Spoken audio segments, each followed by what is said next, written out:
Okay, by now I'm sure you've seen Skylar Diggins assault. Caitlin Clark after Indiana blew out Seattle. Following a technical foul assessed to Indiana Fever rookie Caitlin Clark after she struck the basket stanchion during Sunday's game, Dave Portnoy is now calling for the WNBA to either suspend or fire the referee responsible for the decision. I got a technical for basically being mad at myself because I missed the three and then I went and hit the backboard, and he told me it was disrespectful to the game of basketball. So I don't know, it reminded me of the technical that I got in college where I said damn it, where it's like a personal frustration, had nothing to do with my team, had nothing to do with their reffing, had nothing to do with other team. It was just because I'm a competitor and I felt like I should have been making more shots. So. Even though Caitlin Clark had just set a new rookie assists record in Indiana's 92-75 victory over the Seattle Storm, the spotlight quickly shifted to her exchange with referee Tyler Ricks. "I got a technical simply because I was frustrated with myself after missing a three-pointer," Clark explained after finishing the game with 23 points and 9 assists.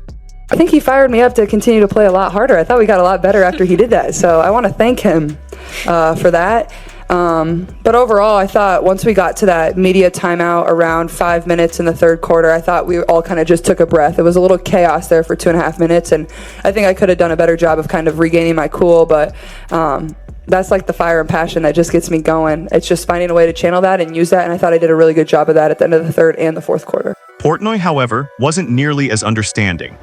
The outspoken Caitlin Clark supporter, who recently placed a $100,000 bet on the Indiana Fever to win the WNBA championship, took to X and argued that referee Tyler Ricks should either be suspended or dismissed.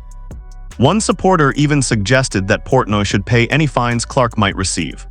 Ladies, grow up.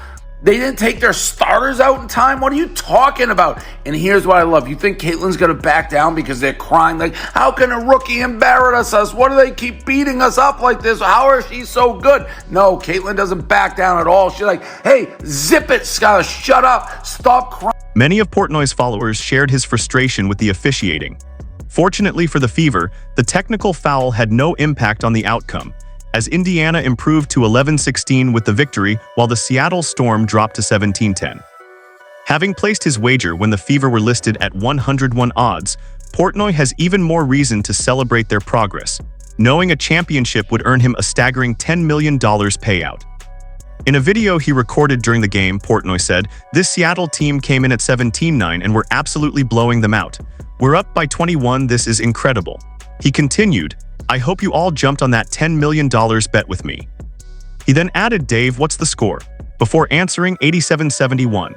He went on to discuss Indiana's updated title chances, noting that while the New York Liberty 23-4 and the Las Vegas Aces 17-9 remained the championship favorites, DraftKings had improved the Fever's odds to 35-1 as of Monday. Riding a 2-game winning streak, the Fever were set to face the Minnesota Lynx on August 24, followed by a matchup against the Atlanta Dream on August 26. Let that girl cook. She cutting ass. Help us. Hey, she like a double-edged sword, Ocho. She cutting ass left and right. Both sides cutting ass. Wah, wah, wah, wah, wah, wah, wah. Reflecting on the moment afterward, Clark admitted, "Looking back, I think I could have handled my emotions better, but my competitiveness and passion are what drive me. It's all about channeling that energy the right way, and I felt I did that well late in the third quarter and into the fourth." With 5 technical fouls already this season, Clark now sits just 2 away from an automatic 1-game suspension. After finally getting a break from basketball, Caitlin Clark returned to the court and quickly realized she was feeling fatigued. Since November, she had been playing continuously from her final college season at Iowa to being selected in the WNBA draft, and then immediately beginning her professional career. Missing out on the Olympic roster gave her a chance to rest, but it also disrupted her rhythm, leaving her exhausted only a few minutes into her return. Clark shared those thoughts with reporters after Indiana's 98-89 victory over the Phoenix Mercury. At the same time, she found herself at the center of growing attention across the WNBA. Her return from the Olympic break wasn't just impressive on the court, it reignited conversations throughout the league. Emotions also boiled over during the matchup against the Seattle Storm, when veteran Skylar Diggins-Smith lost her composure and shoved Clark, a moment that surprised not only fans but many observers around the league. Even Shannon Sharpe weighed in on the incident. Like Shannon Sharpe, I completely agree. The idea of veteran players trying to intimidate Clark is hard to justify, Just look at everything she has already brought to the league. Since her arrival, interest in the WNBA has reached new heights. Arenas are packed, attention has skyrocketed, and the level of excitement surrounding the league continues to grow. Caitlin Clark isn't simply having a strong season, she's producing historically significant performances. After returning from the Olympic break, she looked like a completely different player, taking over games with confidence and intensity. And the numbers tell an incredible story. Over her last 2 games, Clark has averaged 26 points and 9.5 assists.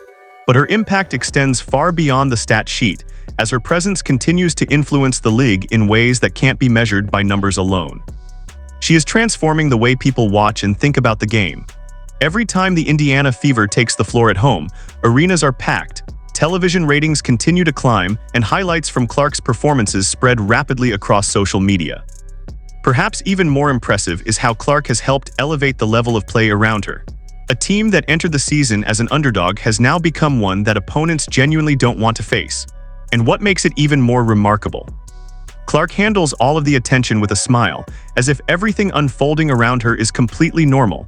She's not just excelling on the court, she's reshaping expectations for what is possible in the WNBA. Now, let's take a closer look at the details from Caitlin Clark's last 2 games. It all began with the matchup against the Phoenix Mercury. What unfolded on the court was nothing short of a dominant performance. Facing none other than Diana Taurasi, Clark didn't just play the game, she completely took control of it. The numbers were outstanding: 29 points, 10 assists, and 5 rebounds. That's a double-double against one of the league's strongest teams, and Clark looked unstoppable from start to finish. She powered the Fever to an impressive victory, delivering dazzling assists and knocking down 3-pointers with effortless confidence.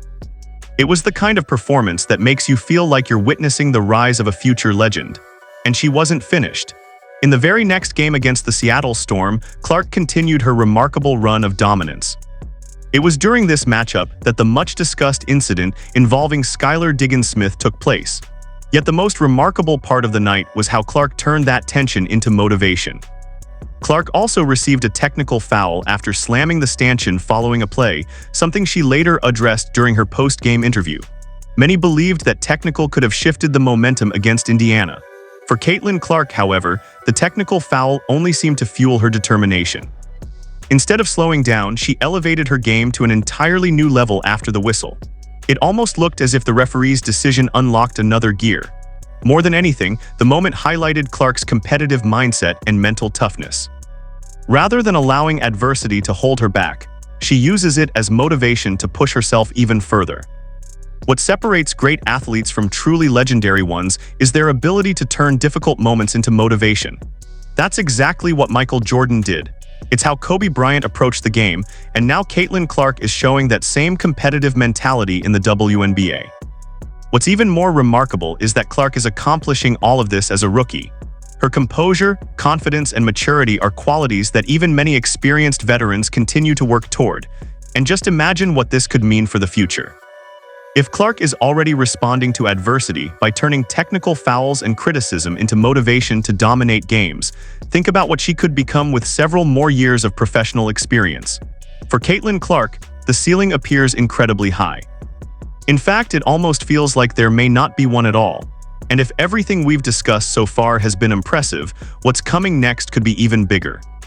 Indiana Fever's schedule for the rest of the month is packed with must-watch matchups, and every game carries its own compelling storyline.